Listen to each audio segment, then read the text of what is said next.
Hi guys, ഒരു ലക്ഷദ്വീപ് ട്രിപ്പിന് പോയാലോ? ഞങ്ങളിതാ ഒരു അടിപൊളി ട്രിപ്പ് പ്ലാൻ ആക്കിയിട്ടുണ്ട്. സെപ്റ്റംബറിൽ തുടങ്ങിയ പ്ലാനാണ്. എന്നിട്ടിപ്പോൾ ഡിസംബറിലാണ് ഞങ്ങൾ പോകുന്നത്. എന്തായിരിക്കും ഇത്രയും ഡിലേ ആയെന്നല്ലേ എല്ലാവരും ചിന്തിക്കുന്നത്? ഞാൻ തന്നെ പറഞ്ഞു തരാം. നമ്മൾ സാധാരണ ഓരോ സ്ഥലത്ത് പോകുന്ന പോലെ ജസ്റ്റ് ഫ്ലൈറ്റ് ടിക്കറ്റ് ബുക്ക് ചെയ്യുക, അങ്ങോട്ട് പോവുക, അങ്ങനെയല്ല ലക്ഷദ്വീപിൽ പോകുന്നത്. ലക്ഷദ്വീപ് നമ്മുടെ ഇന്ത്യയിലെ യൂണിയൻ ടെറിട്ടറി ആണെങ്കിൽ പോലും ദ്വീപിലേക്ക് എൻ്റർ ചെയ്യണമെങ്കിൽ നമുക്ക് പോലീസ് വെരിഫിക്കേഷനും പെർമിറ്റും എല്ലാം അത്യാവശ്യമാണ്. അപ്പോൾ ഇതൊക്കെ ഞങ്ങൾ സെറ്റാക്കിയത് ഒരു ഏജൻസിയുടെ ഹെൽപ്പോട് കൂടിയാണ്. അവർ തന്നെ നമുക്ക് PC, അതായത് പോലീസ് വെരിഫിക്കേഷനും അതുപോലെ തന്നെ പെർമിറ്റും ഒക്കെ സെറ്റാക്കി തന്നു. ഇത് നിങ്ങൾക്കൊക്കെ താല്പര്യമുണ്ടെങ്കിൽ നിങ്ങൾക്കും ഒരു ഏജൻസി വഴി ബുക്ക് ചെയ്യുകയാണെങ്കിൽ അത് എളുപ്പം നടക്കും കേട്ടോ. ഞങ്ങളിപ്പോൾ പ്ലാൻ ചെയ്തിരിക്കുന്നത് കവരത്തി, അഗത്തി എന്ന 2 ഐലൻഡിനെയാണ് മെയിനായിട്ട് ഫോക്കസ് ചെയ്തേക്കുന്നത്. അപ്പോൾ അഗത്തി എയർപോർട്ടുള്ള ഐലൻഡാണ്, ലക്ഷദ്വീപിൻ്റെ എയർപോർട്ടുള്ള ഐലൻഡ് അഗത്തി. പിന്നെ കവരത്തി ക്യാപിറ്റലാണ്. നിങ്ങൾ ശ്രദ്ധിച്ചിട്ടുണ്ടാവുമല്ലോ, ഞങ്ങൾ വന്നപ്പോൾ തന്നെ ഒരു മഴയൊക്കെയുണ്ട് കേരളത്തിൽ.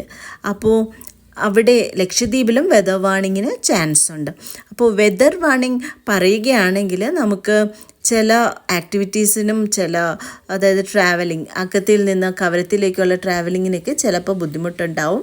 കാരണം നമ്മൾ ഇതാണല്ലോ യൂസ് ചെയ്യുന്നത്, വെസൽസ് ബുക്ക് ചെയ്തിട്ടാണ്, അതായത് ഷിപ്പ് പോലെയുള്ള സംഭവമാണ് ഈ വെസൽസ്. അതുവഴിയാണ് നമ്മൾ ഒരു ഐലൻഡിൽ നിന്ന് മറ്റേ ഐലൻഡിലോട്ട് പോകുന്നത്. അപ്പോൾ വെതർ വാർണിംഗ് ഉണ്ടെങ്കിൽ വെസൽസ് ഉണ്ടാകാൻ സാധ്യതയില്ല. അപ്പോൾ ഞങ്ങളുടെ പ്ലാൻ ചെറുതായിട്ട് മാറാനും സാധ്യതയുണ്ട്. അപ്പോൾ ഞങ്ങൾ അങ്ങനെയാണെങ്കിൽ അഗതി തന്നെയായിരിക്കും ഫുൾ ടൈം സ്പെൻഡ് ചെയ്യുന്നത്. പ്ലാൻ ഫൈനലായിട്ടില്ല. നമ്മൾ അവിടെ ലക്ഷദ്വീപിൽ എത്തിക്കഴിയുമ്പോഴേ എന്താ അവസ്ഥയെന്ന് മനസ്സിലാവുള്ളൂ.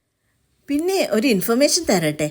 ഈ ലക്ഷദ്വീപ് എന്ന് പറഞ്ഞാലുണ്ടല്ലോ, ഫോം ചെയ്തേക്കുന്നത് വോൾക്കാനിക് മൗണ്ടൻസിൻ്റെ മുകളിലായിട്ടാണ്. അതായത് വോൾക്കാനിക്സ് മൗണ്ടൻ്റെ മുകളിൽ കോറൽസ് വന്ന് ഡെപ്പോസിറ്റ് ചെയ്തിട്ടാണ് ഈ ലക്ഷദ്വീപ് ഉണ്ടായിരിക്കുന്നത്. അതുപോലെ ഈ ലക്ഷദ്വീപിൻ്റെ ചുറ്റും കോറൽ റിഫ്സൊക്കെ ഉണ്ട്, ഒരു ലഗൂൺ പോലെ ഫോം ചെയ്തിട്ടുണ്ട്. അപ്പോൾ ഭയങ്കരമായിട്ടുള്ളൊരു എക്സ്പീരിയൻസ് ആയിരിക്കും നമുക്ക് കിട്ടാൻ പോകുന്നത്. അതായത് കേരളത്തിലൊന്നും നമ്മുടെ കാണുന്ന ബീച്ചുകളും അതൊക്കെ ഒരു റെയർ എക്സ്പീരിയൻസ് ആണ്. പക്ഷേ ലക്ഷദ്വീപ് കംപ്ലീറ്റ്ലി ഡിഫറെൻ്റ് എക്സ്പീരിയൻസ് ആയിരിക്കും. യാത്രയൊക്കെ നല്ലോണം പോകുന്നുണ്ട്. പ്ലെയിനൊക്കെ നല്ല കംഫർട്ടബിളായിട്ട് ലാൻഡ് ചെയ്തു. ഞങ്ങൾ ലക്ഷദ്വീപിലെത്തി. വളരെ കാം ആൻഡ് ഭയങ്കര ബ്യൂട്ടിഫുൾ ഒരു ഫീൽ തന്നെയാണ് എത്തുമ്പോൾ തന്നെ. നല്ലൊരു എയർപോർട്ടും എൻവിറോൺമെൻറ്റൊക്കെ സൂപ്പറാണ്. അപ്പോൾ ഇനി ഇവിടുത്തെ വെതർ എങ്ങനെയാണ്, ഞങ്ങൾക്കിനി കവരത്തിലോട്ട് പോകാൻ പറ്റുമോ, വെസൽ സർവീസസ് അവൈലബിൾ ആണോ, ഞങ്ങളുടെ നെക്സ്റ്റ് സ്റ്റെപ്പ് എന്താണ് അറിയാൻ വേണ്ടി നെക്സ്റ്റ് എപ്പിസോഡ് കാണണം.